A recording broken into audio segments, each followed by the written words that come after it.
Daktari William tukaribisha Mheshimiwa Rais Ruto. Shangwe na vigelegele ya Mheshimiwa Rais.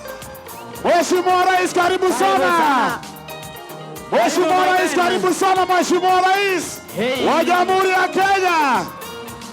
Wapi shangwe na vigelegele. Uro. Hey. Uro. Jamune boisik. Uro.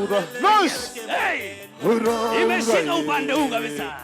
Uro. Unaweka smile kidogo. Uro. Tuone na hiyo.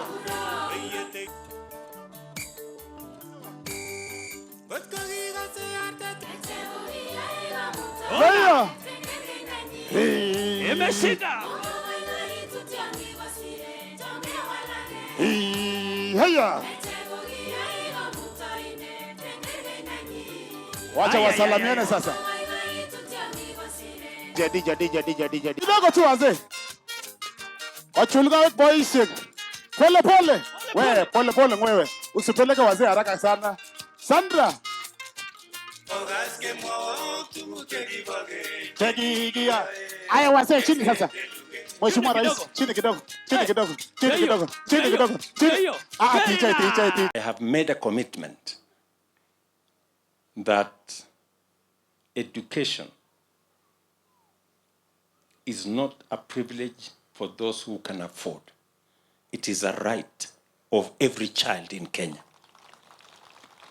It is the reason why we have increased the budget of education from 500 billion to 702 billion this year. It is the reason why we have built an extra 23,000 classrooms. It is the reason why we have hired by January 100,000 teachers. It is the reason why we are going to complete another 1,600 laboratories in Kenya by June this year, because education is important. And I want to tell every parent, as schools open in next week, we have committed 44 billion shillings. Money will be in school before our children get to school next week.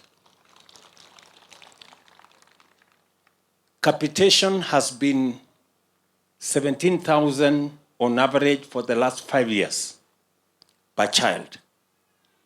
But from this year, we're going to move it from 17,000 to 22,000 per child per year. And already 11,000 shillings, half that amount, will be in school before next week. And therefore, I want to ask those who manage our schools.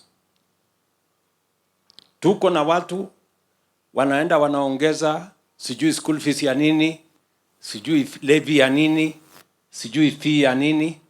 I want to warn them. Watoto wataenda shule next week.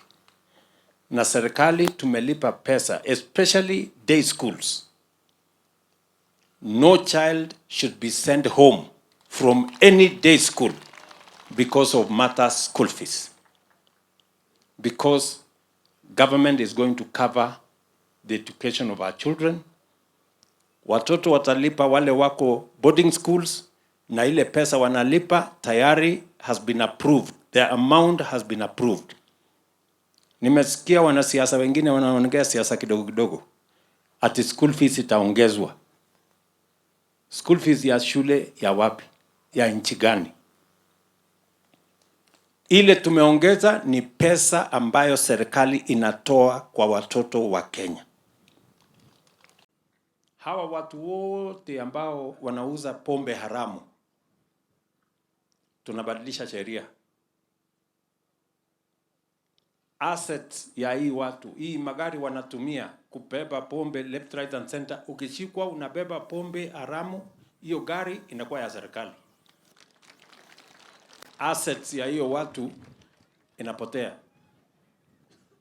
Jambo la pili, watu wa kuuza madawa ya kulevya, heroin,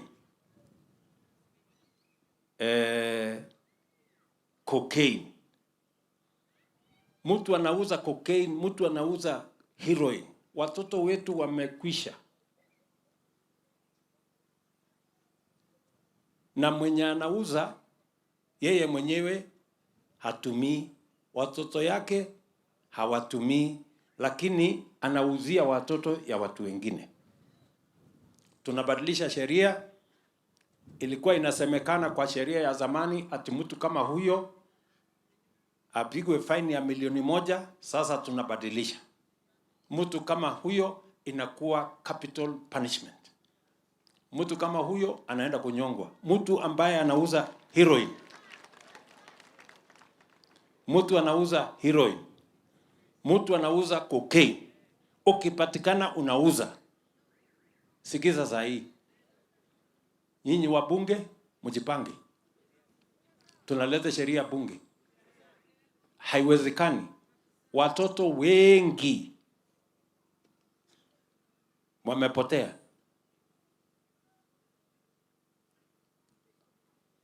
Sijui kama tunaelewana jameni.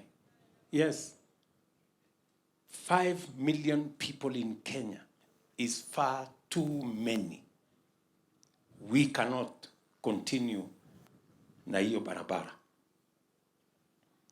Waziri, nishamwambia Attorney General, watu wanakada hiyo group yote, sheria, regulations, pia tunatengeneza regulations ya gambling. Hii karata hii watu wanahangaika, mtu anafanya kazi usiku jioni anaenda ana gamble pesa, watoto wanalala njaa, mama analala njaa, kila mtu analala njaa. Hiyo gambling tuweke regulation. Haiwezi kuwa inaendelea kila mahali. So many people are in depression kwa sababu ya kamari na mambo ingine ambayo we cannot continue like that as a nation. Na nyinyi mnajua nikishasema nimesema. I am ready to deal with the consequences. Sindio? Yes. We need to have a country of order.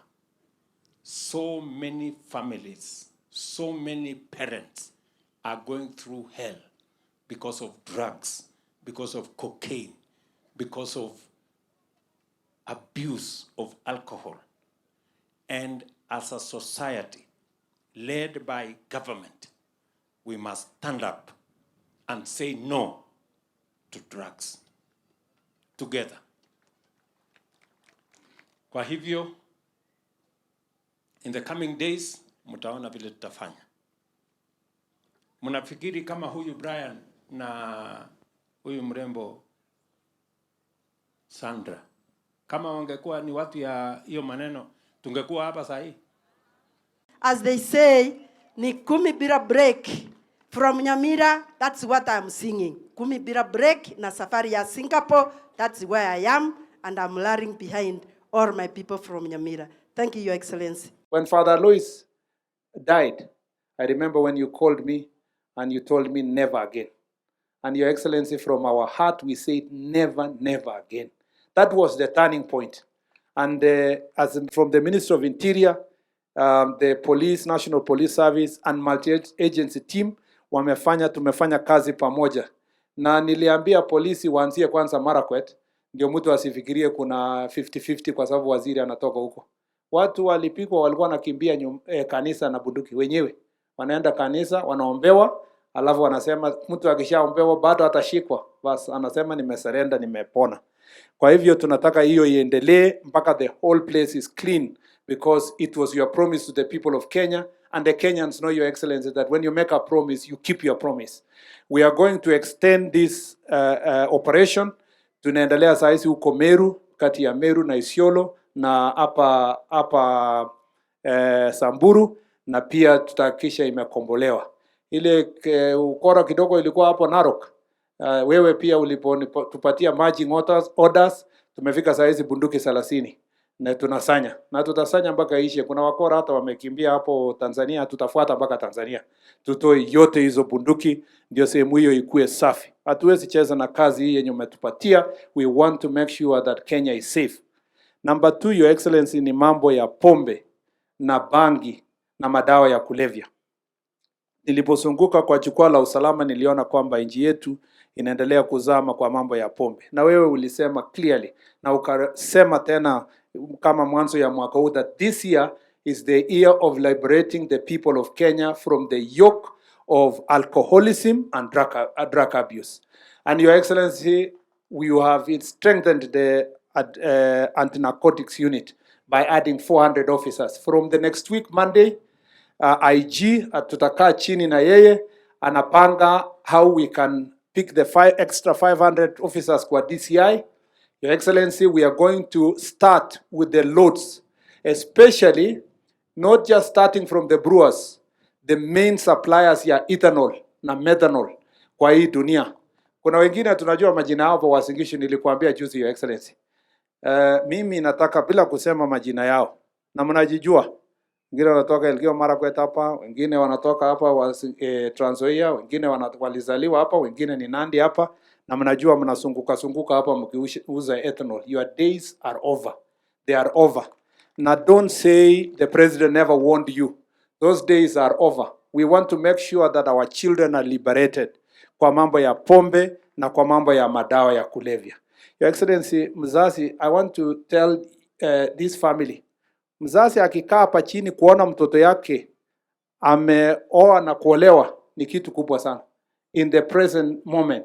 Lakini kuna watu wengine hawakunywi pombe, hawavuti bangi, hawatumii cocaine, lakini wao ni suppliers, wanamaliza watoto ya watu, alafu wanaenda yao wanaishi vizuri. That will end this year. We will start with the big fish to make sure that our country is clean.